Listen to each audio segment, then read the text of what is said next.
understanding, hearts made of steel. We know the struggle, we know what's real. Ops for vets, we survive the fight, shoulder to shoulder. Hi, everyone. Welcome to this. I don't have your sound. Let's do a tech check first. Can you hear me? Can you hear me okay, Daniel? Okay, so it's working. It's working. I can hear you just fine, Jane.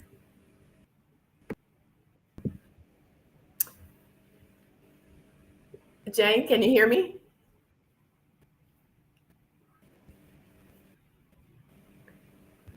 Hey, everyone out there. Give us a second.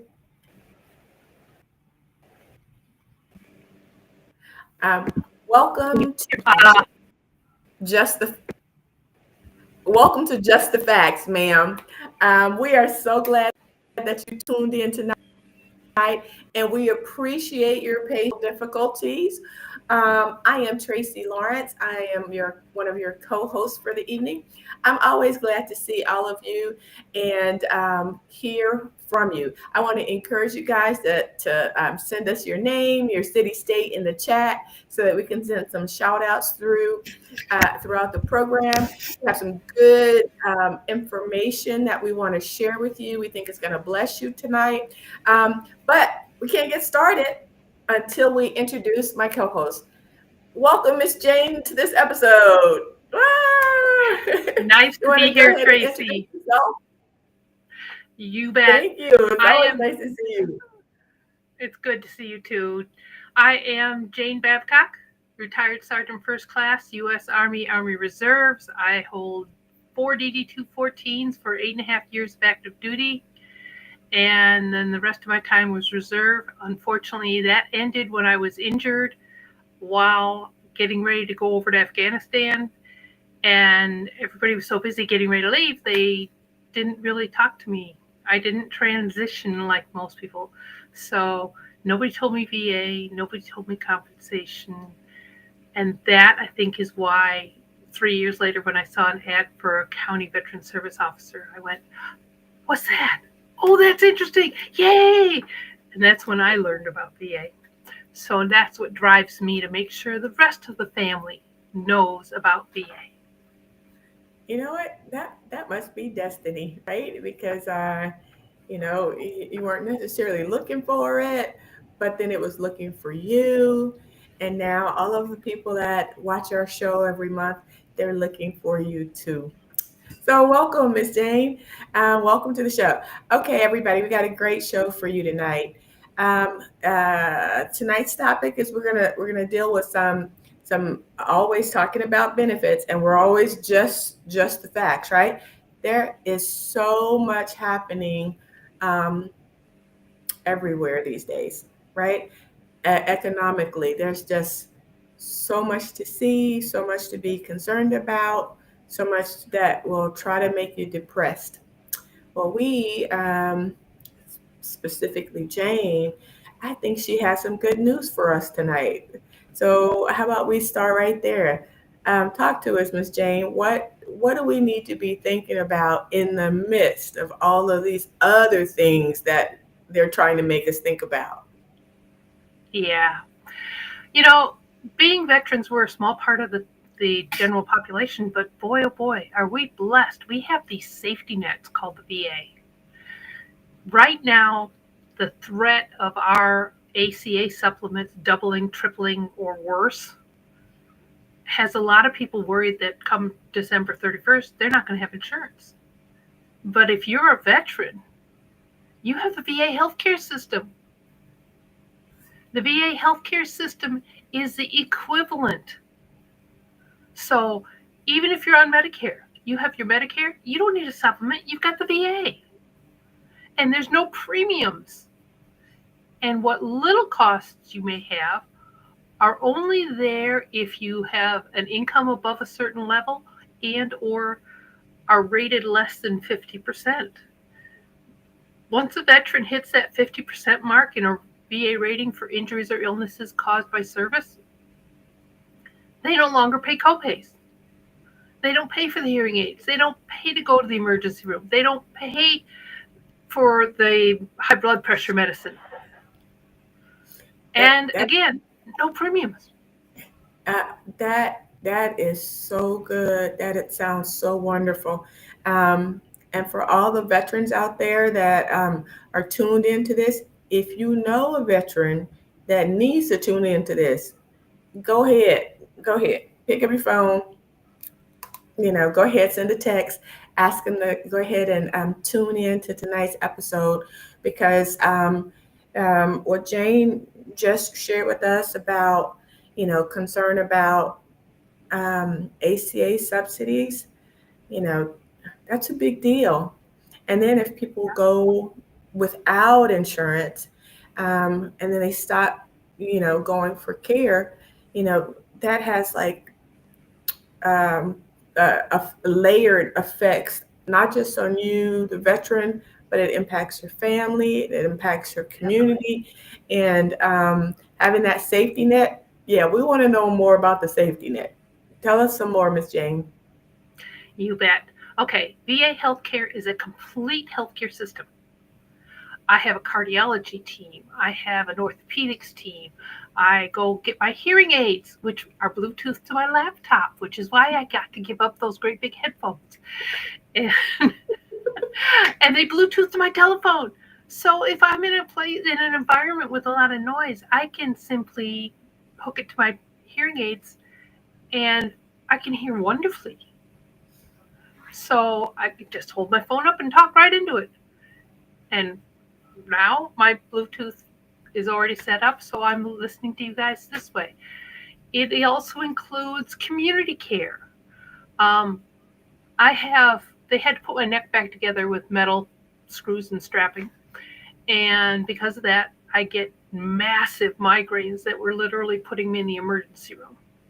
They would come on so quick and so intensely that I would be throwing up, eventually dry heaving, curled up in a ball on the bed. And so I'd have to go to the emergency room. And the VA pays for that because it's service connected. I pay absolutely zero to go to the emergency room. If I call the doctor, my primary care in VA, and I message my nurse saying, hey, look, I've got all these symptoms. It sounds like I got the flu. I'm running a fever. I got belly cramps, blah, blah, blah. She goes, we can't get you in. Go to the urgent care. And the VA pays for that. Now, if I were rated less than 50%, I would have to pay $50 to go to the emergency room, $35 to go to the urgent care.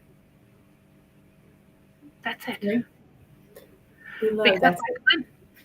Because my clinic is so little, if I go to my VA primary care in the next town over and he wants an x-ray, he sends me back over here, which is where the hospital is, because there's not one in the next town, and the VA pays for it. So I've got that double community care and I've got that VA care. And if you happen to have other insurance like Medicare, and you live in a town where you really like your medical care through your regular doctor, through your Medicare costs, and you can financially are okay with that, I still can get my pharmacy from the VA by going once a year to my primary. If you're using an inhaler at $127 a month, why would you pay that when you could pay $18 or less? And if your income is low enough or your rating is high enough, it's going to be zero. Economically, the VA is your perfect safety net. Now, granted, there are some people that the VA would say, you can't use us, but your income has to be high enough. Okay. And 22 years ago, the VA started looking at assets as a way of limiting people's access to VA healthcare. Well, within 4 years, they realized that that was putting a financial burden on all the small businesses and all the farmers because they were counting land. So the VA said, okay, it's just easier to go back to the old way. We're just going to look at income, subtract off out of pocket medical expenses like your Medicare premium or your dental insurance or anything else you're paying for that way, and your pharmacy, and if you use protective undergarments, you have toothpaste, all those things, you can estimate what those dollar amounts are, and the VA will subtract that off of your income and say, oh, you thought you had a $30,000 a year income, but we subtracted off your expenses, and you really only have a $23,000 income. So that's what we're going to count, and that might put you low enough, depending on circumstances, to not pay copays or only pay the $15 doctor and none of the others. So Yeah. keep the VA aware of what your financial situation is. Someone loses a job. 8 months later, their 12-month prior income is below poverty. You might get a waiver of all your copays for the next year. And you might be able to get a waiver of any debt that has built up inside the VA because your income has been so low. That's something your VSO can help you with. Yes, you can do it online, but it's kind of like going into a courtroom without some legal advice. Well, that's what your VSO will do. They'll help you fill out the form. They'll look the form over, make sure it's squared away. Oh, you forgot to add on the fact that, it's household income, household medical expenses. I know your wife has been really sick. Has she been doing a lot of physical therapy since that car accident? Have you been paying copays all this time for your wife's physical therapy? Your VSO is going to help make sure it's right the first time.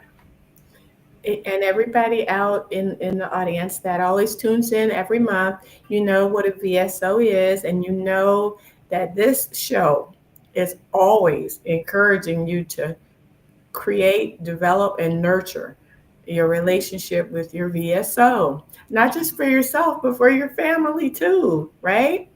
Most definitely. Yeah, I know you guys have done it. I know that part, because we've said it month after month after month after month after month after month. But for new people to today's episode, you want to make sure that you do that. It might be tempting to do things all online, like Miss Jane said, but to actually build a relationship with your VSO is it's just wise. That person is going to be knowledgeable about current opportunities to tap into different benefit options. They're going to be able to use the kind of language that needs to be used to kind of get things through the system, and they're going to be there to provide support for your family when the time comes when your family needs some support. So if you haven't done it, if you haven't started building that relationship, get on it. Yep. Absolutely. Just get on it. Yep. And the biggest thing about a VSO is they don't charge for their services. They have a paycheck from their state, your county, your tax dollars, and or your veteran organizations like the DAB, the VFW, and others. So they're not looking to charge you money. If somebody's saying to you, well, we want $5,000 up front, or we want 20% of your back pay for your claim, well, obviously they think you're going to have a pretty high rating because that's going to be a substantial amount of money for them. And what they may or may not tell you is, when your claim gets finished, you go into VA and you tell them to remove them as your case manager. And the next time you file a claim, whether it's on your own for an increase or whatever, if they're still on the system, they're still going to get that 20%. Oh, my. Yes. So if you've used someone who charged you money before and you don't want to use them anymore, please notify the VA to remove them from your claim. But at the same time, unfortunately, VSOs, like every career out there, have the 10% that are in the bottom of their class and are not so energetic about helping you as they should be, or in many cases, there are 5 people trying to handle 20,000 veterans. So they're overwhelmed.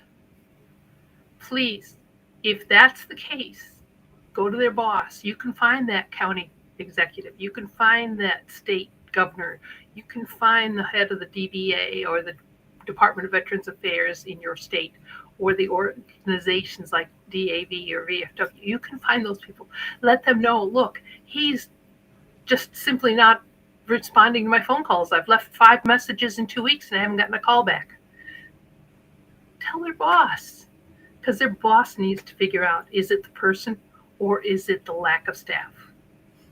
And while it's tempting to just let it go, or to say, I tried, or it's not moving, that's just not an option. No. You have got to do it.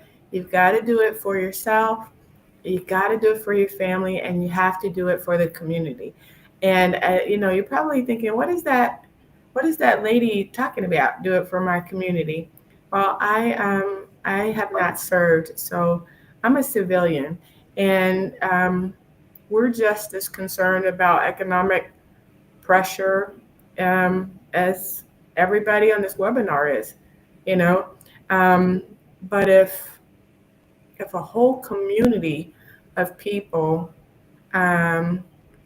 let their health insurance go, and are no longer visiting doctors and the pharmacies and the labs and things like that, there are all of those people that work in labs, that work in doctors' offices, that need us to show up so that they can have income as well. It just starts to just collapse, right? And veterans that actually have a way to kind of not just have the safety net for themselves, but kind of protect us all a little bit, insulate us all a little bit. We need you. We need you Yep. to get your benefits all Yeah, the time. and if you're not seeking medical care, you're just going to get sicker and sicker. And instead of getting a stage 1 cancer diagnosis, you're getting a stage 4 cancer diagnosis 8 months later. The financial burden on your family? No. Use your VA healthcare safety net. It's granted, it's where you live that makes the big difference. I live in semi-rural Wisconsin. I know the first time I walked into a VA clinic, I got greeted by one of my neighbors. He was like, "Wait a minute, aren't you my VSO?" And I was like, "Yeah, aren't you one of my veterans?" And sure enough, he was working there in the clinic. And so it's great for me because I get that sense of community right in my clinic. Unfortunately, you live in the big cities like LA, New York, other places like that. You may not have that same sense of community, but you can build that. You act kindly and politely to the people in the staff that are trying to do their best. I mean, don't yell at the clerk at the front window. She is only doing her job the best she can in the circumstances she's in. Make a complaint. Call the White House hotline and let them know your opinion. I like it. Yes, which all you want, but don't abuse the people that can't make the difference. Oh, that's so good. That's so good. And with that segue, let's talk about what's going on legislatively in VA. There are so many things going on legislatively. Yeah, there are so many things right now. Yeah. Let me encourage them to send us any questions, right? So if you give me 1 second, if you're out there, and I know you are, go ahead. If you have any questions about anything that we've spoken about already, if you want to talk, ask any questions about the VA healthcare, the safety net and VSO, and how to access it, send us your questions. We have today's show. We got another 40 minutes left, and we want this show to be have an impact and be effective. Okay. If you don't have any questions, just send us your name, city, state, so we can say hello. All right, Jane. I'm almost afraid to ask what's going on legislatively, but what are they doing? Actually, we've got a couple really good things that are being proposed in Washington, D.C., and I need all of you out there to talk to your legislators and say, please, please, please back these things up. In November, there was an introduction to a bill called Sherry Briley and Eric Edmondson Veterans Benefits Expansion Act. This is to expand benefits for our severely wounded or catastrophically wounded, our TBI, limb loss, paralysis, other significant, catastrophic. I mean, veteran comes home and he's wheelchair bound, he can't feed himself, he's got a brain injury, he can't understand how to function in society, and his caregiver is doing the best they can for him, but he can't live in his own home anymore, maybe. And so the family's having to move and maybe having to actually build a home that'll support his needs and or hers. And this adds another $10,000 worth of benefit on. This also increases the survivor benefit for when the veteran does pass, because obviously our catastrophically injured are going to have, their death is going to be contributed to by their injuries, if not a direct cause. So please try and push the Sherry Briley and Eric Edmondson. Sherry Briley and Eric Edmondson. Eric Edmondson. Okay. Veterans Benefits Expansion Act. Even if you just say the Benefits Expansion Act, I'm sure your legislators will know it was just introduced in November, or it's gone through the process and it's got to go through the committees and all that budgetary analysis and all that stuff. But please try and get your senators and congressmen to get on board with it. The other one is another one is the Major Richard Starr Act. Now, this has been going through the system for the last year plus, maybe 2 years. And basically, when a veteran has 20 years in service and then receives compensation, once they hit that 50% mark, they get both their full retirement and they get their full compensation. And if their injuries are combat related, there's special combat related special compensation that they can receive, which sometimes helps make up the 50% they're missing.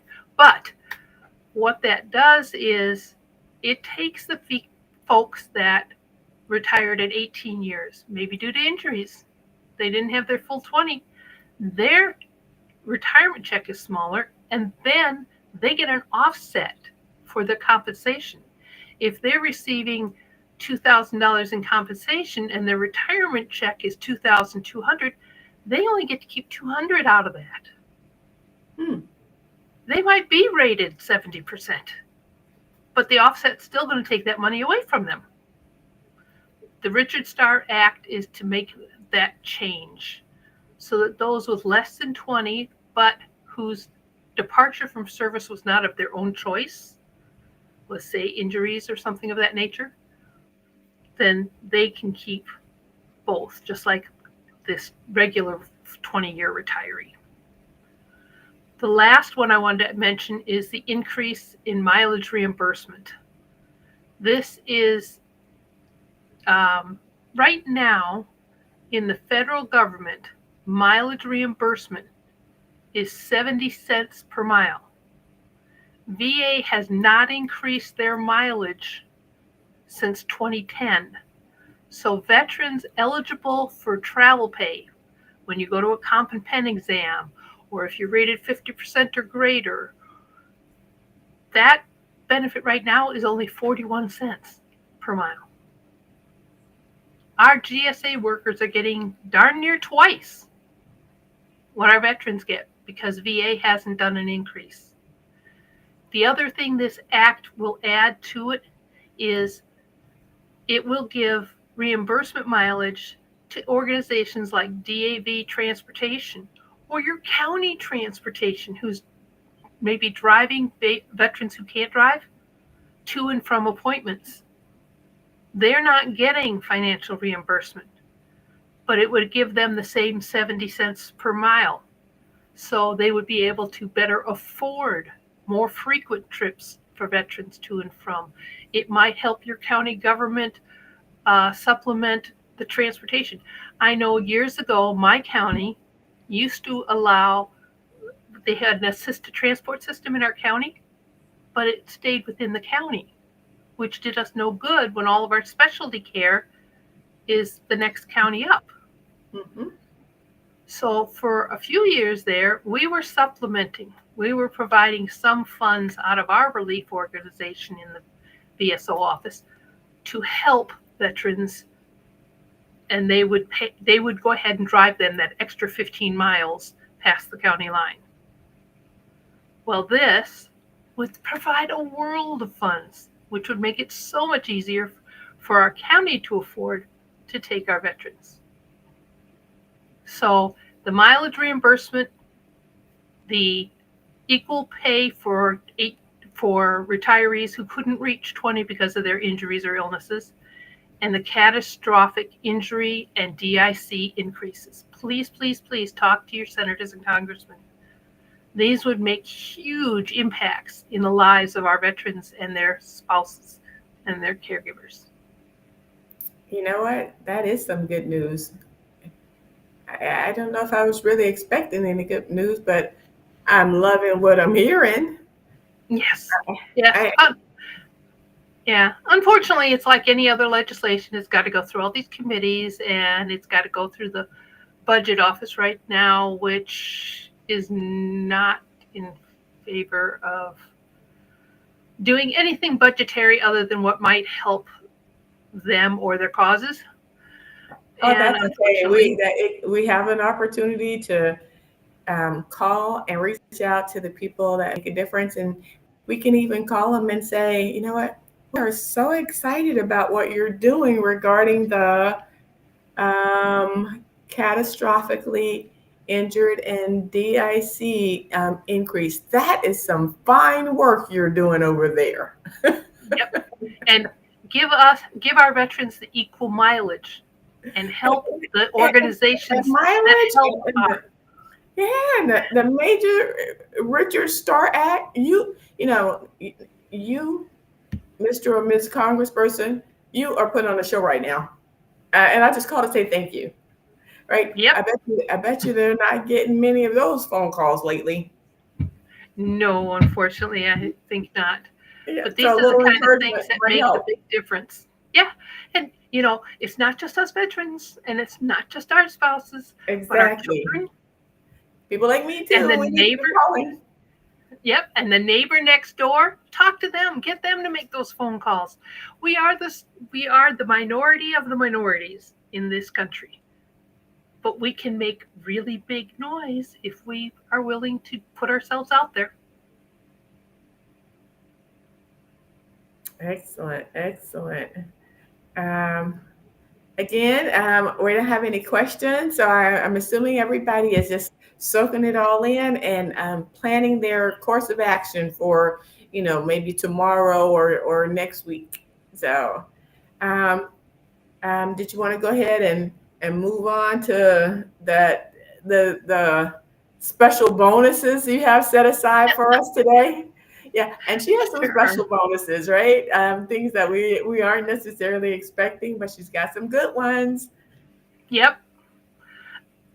A very obscure VA benefit for veterans receiving compensation. I didn't even know about it for the first probably 3, maybe 4 years of being a VSO. A veteran rated at 30% or greater who has a spouse that meets the aid and attendance standards. The older veteran that's rated 30% and now his spouse has in-home care or assisted living or something like that going on, he can actually put spousal aid and attendance onto his compensation claim. Mm. So everybody knows that a veteran that needs aid and attendance can get benefit added onto his claim. But this is when you're the veteran is the caregiver, or they're paying for a caregiver for their spouse. That spouse is not able to dress and bathe themselves, or they're at great risk of fall. So the doctor says, oh, I want you to, put grab bars in the bathroom and do all this other kind of stuff, but I also don't want you stepping in and out of the bathtub or even standing in a shower without somebody close by who could respond if you were to slip and fall. Or maybe they're getting a little forgetful, dementia, Alzheimer's, Parkinson's, things that rob them of their memory.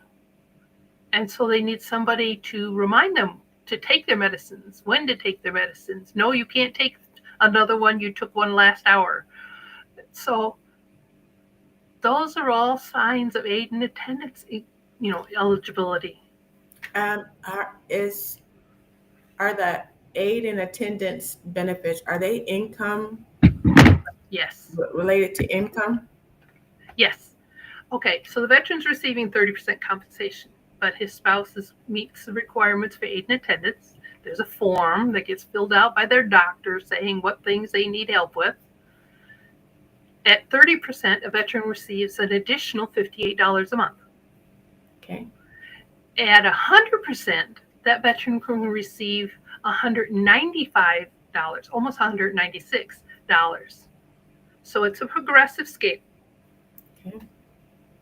But it can be so important to help pay for some of those added little expenses that come along with being a caregiver. Mm-hmm. Mm-hmm. Yep. So I know there's a lot of veterans, especially our older guys or gals, that are out there that have spouses that are either in home care, assisted living, any of that kind of stuff, or suffering with memory issues related to illnesses or, God forbid, a brain injury or something. That extra little bit of pocket money, because remember, compensation is tax-free. So it doesn't add to your income. Say that again. It's tax-free, so it doesn't add to your taxable income. It just means a few more dollars in your pocket that you can spend in your community to help your community economically. You know what? I can't hear you guys' voices out there, but I'm imagining that you guys are, doing like the happy dance, because I'm loving the idea of, tax-free. I'm loving the idea that Jane finds things for us that aren't readily visible. Right? She said that she learned that one after she had already been a VSO for some time, but here we are in our little private get together, a little powwow we're having right now, and now right now that it's something that's available, and even if it doesn't apply in your life today, if you know a veteran who's in that exact situation, spread the word. Tell Yes. a friend, text a friend. Matter of fact, mention it to your VSO. So as many people as possible can be evaluated for that and hopefully take part in it. Yep. It's amazing. Veterans will say, well, I'm 100% or I'm individually unemployable, which pays at the 100% rate. And they think that's the end. But you know what? Your injuries and your illnesses are more than likely going to progress as you age. Those knees, those shoulders, that lower back, whatever, that's going to get worse. Or you're going to get a diagnosis for a new condition, such as a presumptive illness. So life is going to slow you down all the more, which means that now you as a veteran may qualify for housebound status. If you can't drive anymore, you can't get yourself to the doctor and things like that, or if you're bedbound so many hours a day, or you get to the point where you need aid and attendance, you get a knee replacement for a service-connected knee. Well, for several months, you're not going to be able to bend that knee enough to get your shoes on. And you're not going to be able to walk over so much distance. And if it's your right leg, you're not going to be able to drive for a certain amount of time. So you may qualify for temporary aid and attendance. There's another $250, I think it is, added onto your claim. And if you're using medications such as skin ointments for rashes or conditions, they used to call it jungle rot in Vietnam with your feet because of being in wet boots all the time. There's certain lotions and creams and things that they use for that. And it sometimes gets a lot better and then it flares back up. So those ointments and creams and things that you might be using may be causing damage to your clothing. Well, if it's damaging your clothing, you may qualify for a clothing allowance once a year, a couple $100 toward replacing your socks, or if it's on your arm, maybe replacing some of your shirts. So you've got a clothing allowance. You've got just special monthly compensations. We've talked before about like loss of use of a creative organ, which is a fancy way to say ED. Or for us women, loss of libido because of the side effect of our medications. That's a special monthly comp. That goes on top of your rating. You might only be rated 50%, but that's a set amount of money that goes on top, $100 and some that goes on top of your claim monthly. So I worked with veterans going through a lot of stuff and surgeries and all this other kind of stuff, and they were receiving well over $1,000 above and beyond their 100%. And right. And if we can get the catastrophic injury thing through, that could mean a permanent nearly $800 to $900 a month additional for these veterans. Yeah. So. And in times like now, every dollar is such a blessing, so necessary.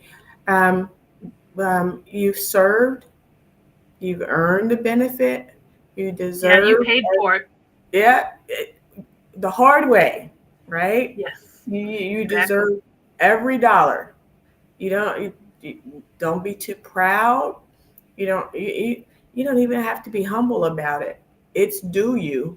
It's due you, right? Yep. When you signed that contract, this was the deal they made. If they damaged you or they put you in a place that damaged you, then this is what they owe you. You paid for it ahead of time.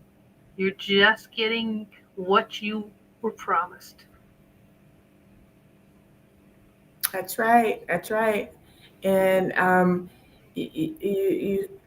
while you were in service, you did what you needed to do to serve the country and to serve the people. And then you come back home and you work towards getting as many of your benefits as possible. And whether you know it or not, you are still serving us. An extra $200 in money because of mileage reimbursement or aid in attendance or something like that. That is making sure that some pharmacy tech that you get to say hello to every now and then, maybe they get to keep a full-time schedule instead of a part-time schedule. And they might have a couple of kids. So having full-time work is a blessing, right? And because of you, because the other great thing about veterans enrolling in VA healthcare, I had so many veterans say, well, somebody needs it more than I do. Okay, that's true today. I've heard that. But if things suddenly change, like Obamacare supplements going away and you can no longer afford your insurance, or you've been in a horrific car accident and your adult child comes in and says, dad's never going to be able to afford these bills, or mom's never going to be able to afford this pharmacy. Now she's taking a medication that's $500 a month. She's the veteran. Oh, well, we can get her into VA, and she goes once a year and she gets her pharmacy for $18 a month. So things change. The other good thing about being enrolled in VA healthcare is one of my guys was traumatically injured in an accident after service. But because we had enrolled him and he was within his first 18 months of that enrollment, the VA picked up his medical bill at our local hospital. He was in ICU for over 2 months, almost 3. And they paid every penny of it under the community care because due to his accident, he obviously was unemployed. And so they picked up every penny of it. And then when he was healthy enough or stable enough, they transported him to the VA hospital where we happened to have a really good spinal center. And they taught him how to walk and do all that stuff. He didn't have a penny of medical bills because he had no income. And once he was stable, we were able to look at it and go, okay, he's never going to work. We can put him on the war veterans pension. If you served 1 day during a war period on federal active duty, you can't be a call up for the riots in Milwaukee or something like that, because that's state. But if it was federal active duty, then, and it's not training, it's not your 2-week summer camp or your weekends, then you may be eligible for supplemental income. So we were able to supplement his Social Security supplemental income because he didn't qualify for Social Security disability and get him above poverty that way. No veteran, especially a wartime veteran, whether they served in Kentucky or Korea, should ever be living below poverty. Amen. Amen. I'm checking to see if there are any questions. I don't see any questions tonight. Everybody's so quiet out there today. Maybe it's because they are crafting their email to their congressperson. Oh, I hope so. I hope so. So get it on record what you think and what you want. Yeah, and get it on record with your congressperson. You say, hey, I asked you, I brought it to your attention, I told you what I needed. Keep watch. Jane, is there anything new in the area of presumptives? Nope, we haven't had any additions since January, but I do know that there is a laundry list. Every year there is. The board that actually makes the determinations to approve conditions to go on to the presumptive list, unfortunately, they only really do their big thing once every 2 years. Okay. So the next time we had that addition in January. It could be another 2 years another year plus before we get another addition. But that's not always true because, of course, the White House has the ability to make changes. The White House has the ability to tell the secretary. Shinseki was the last one that did this. He went to the White House and said, can you cut an executive order to add ischemic heart disease and other conditions onto the Vietnam list? Oh my God, did that cause turmoil? Because, of course, the working staff at VA weren't ready for that influx. And we, the souls, weren't ready for that influx. When it happened, the phone didn't stop ringing in my office. And we'd come in the morning and find 10, 12 voicemails saying, I need to set up an appointment because of this new condition that's on the list. So it was taking 3 to 4 weeks to get into my office. Wow. And so, yeah, sometimes longer.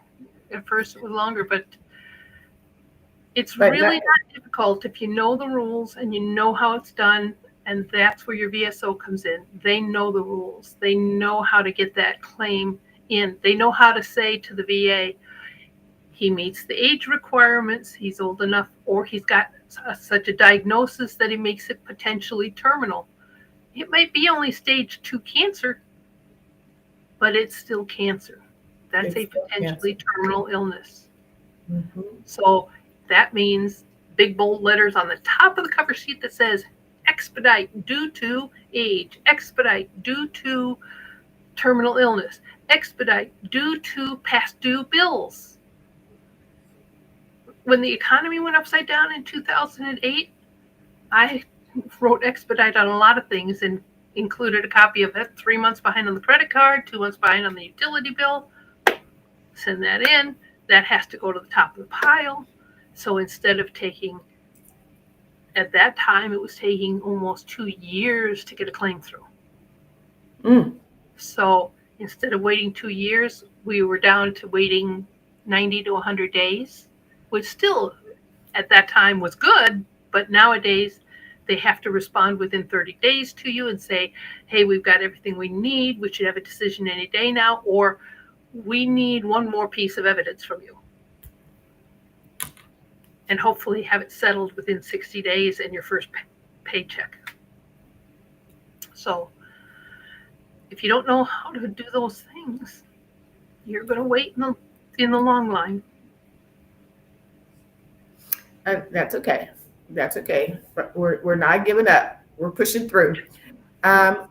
We've got a little time left. So I thought I'd ask you a question about, because we're always encouraging people to build relationships with their VSOs. And I haven't asked this question in a while, so I thought I'd ask it today.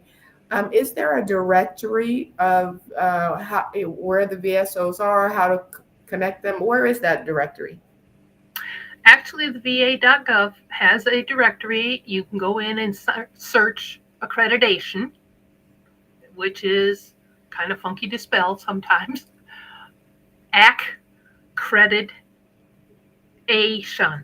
So accreditation is the word you're going to want to spell, but the easiest way is look at your county government.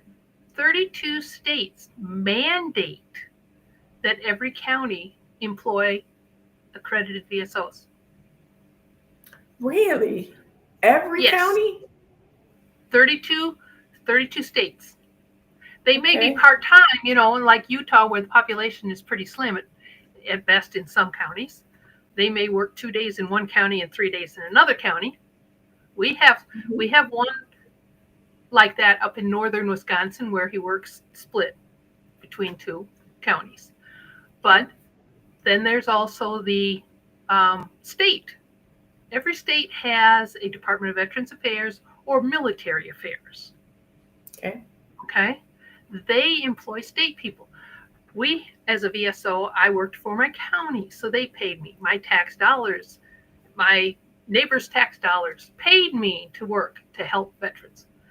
My state Department of Veterans Affairs also employed VSOs, but they worked at the regional office. So down in Milwaukee, down in Madison, and they worked at our state veteran homes to help veterans file for that pension I mentioned, or to file for DIC because they'd gotten a bad diagnosis that was presumptive. So they took care of that kind of stuff. But the guys at the regional office, back in the day of paper, back in the old days,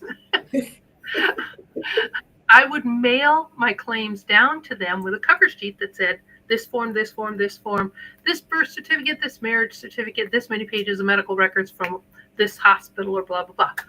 And then they literally looked it over. When I was brand new at this job, they would call me up and say, Jane, on the form it says he has 2 kids, but you only sent me 1 birth certificate. Okay, I'll get the other birth certificate. So they helped me make sure it was right. And then they literally walked across the hall to the VA desk and said, this is what I'm giving you, sign the bottom of this form. So they couldn't say, oh, we never got that. Oh, yes, you did. You signed for it. Okay. All right. So you know that we're hard and fast when it comes to VSO, right? We mean that. And she said that we can look at va.gov, that we could look in county government. We can look in state government, because 32 states. That's like a trivia answer. Like, how many? 32 states in every county, to make sure that veterans have services. And then normally during the show, I try to ask you at least twice, how can people get into contact with you? And I haven't asked you that yet. So now's a good time. If someone has a question later and they're Yep. like, you know what, I should have asked you that question. How can someone reach you, Jane? The best way to reach me is on LinkedIn. So if you're on LinkedIn, and by the way, veterans get a year of free premium. So if you're a veteran on LinkedIn and you never got that free year of premium LinkedIn, Let's get it. you can get it because it allows you to do more messaging and things like that. When you're like, you'll see people when you search somebody, you'll have first, which is the ones that are connected to you, two other people that are on, and then there's third, where they don't have premium. But you want to connect with that guy on third? You can do that if you're a premium person, but he can't reach up to you. So get that premium. But if you're on LinkedIn, search Jane Babcock, Veterans Benefits Educator. A lot of times I'm the first one that pops up. If we're not connected, I'll be in the group of seconds. But at this point, I've got over 16,000 people following me. Nice. And about 15,400 and some that I'm actually connected with. And I will share with you some of the data about VA and also links to information about the compensation, the presumptive list, the wartime pension. Did you know that Delta Dental and MetLife Dental both give veterans a discount for dental insurance if you're enrolled in VA? Wow, that's nice. And that's dental insurance for the entire family. Oh, Not just the veteran. So yeah, you looking at your third grader and going, no, I think we're going to need braces for that one. It might be time to think about getting some dental insurance that covers that. Maybe your job insurance doesn't, or maybe, God forbid, you don't have dental insurance at all. Think about getting with Delta and MetLife and talking to them about getting a discount. So, and like I said, there's all these other little things that go on: caregiver stipend, funeral stipend. If you're a veteran and you're rated 0% because you have this little tiny bit of hearing loss that you didn't have when you went in service, and your exit physical showed one little shift in hearing, the VA would say, okay, service related, but we're going to rate you 0 because it doesn't impact the quality of life. But something suddenly happens to you, your spouse is entitled to a funeral stipend and a plot allowance. That could be over $1,800 a month. If your death is contributed to, hastened by your service stuff, that spouse is entitled to $2,000. Don't miss out on the things that you've earned the hard way. And don't forget, what you do in the VA protects your family in the event of traumatic injury or illness to you. Yes, that is good stuff. You guys, I know we are very passionate about this. Before we leave this episode, quick recap on the legislative issues, the things that you need to be writing about. Okay, it was the increase for catastrophic injuries and DIC. And what was the name of the proposed legislation? Sherry Briley and Eric Edmondson. Sherry Briley and Eric Edmondson. Right, and that was just published this month. Eric Edmondson. But it's hot off the press. It's hot off the press. We'll take it. We will absolutely take it. So you wrote that down. So this is your to-do list. Always on the to-do list is the VSO. Always. Yeah. Every month, all the time, it's on the list. Yeah. But right after making sure that is done, this month's to-do list is reach out to your congressperson to let them know that you want them to support these legislative items that Ms. Jane has brought to us. So the second one was the Major Richard Richard. Starr. I love that name, Richard Starr. Yeah, this is a veteran that was severely injured, had to leave service before his 20-year mark, although his contract would have gone well beyond his 20 years. And because of that, he has that offset. Well, he's traumatically injured, so he gets high VA pay, so he gets nothing from his 18 plus years in service. Yeah, this is a good So, one. That's not what we want to hear, right? yeah. That's not what we want to Yep. hear. And if someone has proposed a solution for that, it's up to us to get behind that. Okay. Yep. Let's get behind that. Let's get that. Okay. So now you got VSO, you got Sherry Briley, Eric Edmondson, you got Major Richard Starr. So far, 3 things on the do list, and then the last thing that I have on there is to spread the word Mileage. about mileage. Yep. It's Increase right that here. mileage. Give us the equivalent of the GSA mileage. I got it on the note. Government employees are getting 70 cents a mile and we're getting 41. That ain't right. Yeah. That ain't right. Gas has gone up a little bit since 2010. Yeah. So we want to say, hey, get behind that. We know that you want to do it, so we're just here to encourage you to get it done.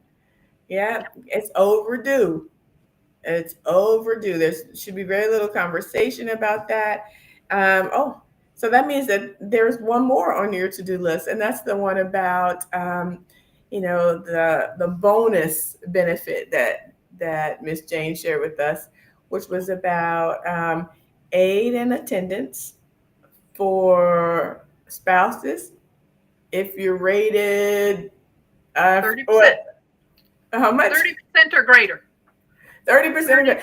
What? I need to phone a friend. Hello, Jane. What is the answer? And in a lot of states, a 30% rating earns you benefits, including in my state of Wisconsin. That entitles our children to 4 years or 128 credits, 36 months, because, they don't count summers, Wow. of education. Free tuition at our state university, the state technical school. So if you live in Wisconsin, go get your VSO to help you with that paperwork. Okay. All right. So if anybody has any questions about tonight's show, send them in. You guys have been so quiet tonight, so I'm assuming that you're just kind of mellow. I gotta tell a little quick story. All right. So my niece is a veteran. She was in the Navy for 4 years, and she's a young lady. So she just bought her first house. And her first home, and she pulls up to the neighborhood where she's buying a house because it's like a new development, and she has a veteran tag on the back of her car.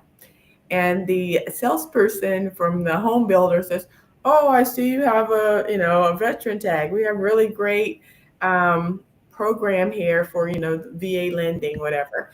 And it was my first time actually seeing that side of benefit, right? So when they were, giving her some idea of what her mortgage payment would be like, then they asked her the question about the DD 214 and her rating and that type of stuff. And based on the answers in her state, there's no property tax. So I was like, and I'm just trying to be the supportive auntie. I'm like, sitting on the sofa. I'm not really at the desk where the deal is being done, but I hear the person say there are no property taxes, and I try to just be quiet. I tried. I was like, "Excuse me, what did you say?" Yep. But remember, that's a state benefit. So if you don't know your VSO, odds are you're not going to know your state benefits. And that VSO is the one that's going to have to register that certification. So the bank can tell you about it, but the VSO still got to help you do that paperwork so that the State Department of IRS doesn't charge you. Or in my case, we pay it to our local municipality, Okay. and then I file a short form with the state and I get it back. Okay, so I need to do a little bit more checking because I'm not quite. Yes. I was only there for that particular day. Yep. So, Some states have a waiver system ahead of time, but in our state they don't. They do the local municipality and then they can fix the roads. well, I am going to see her for Thanksgiving, and so I'll do a little bit more digging so that maybe I can next month. Maybe I'll have another question about that. We have used up an hour, and we hope it's been helpful for you. We'd like to wish everybody a happy Thanksgiving. Enjoy the holiday. Enjoy your family time. Make sure you, share the word so that next month you can invite veterans that you know, those that love veterans, to join us. And I will see you next time. So, bye. Happy Thanksgiving, everyone.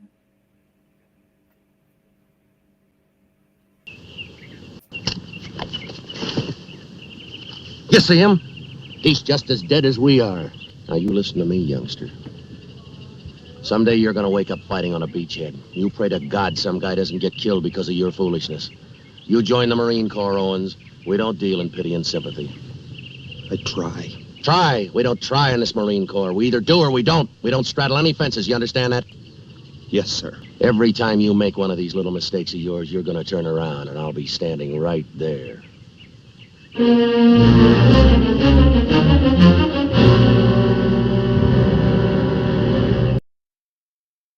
Needing money or anything, you know? Man, I got over like a fat rat when I got out, man. I got my school money coming from the government once a month. I got my veterans check coming once a month. I got my 50% medical check coming to me for the rest of my life.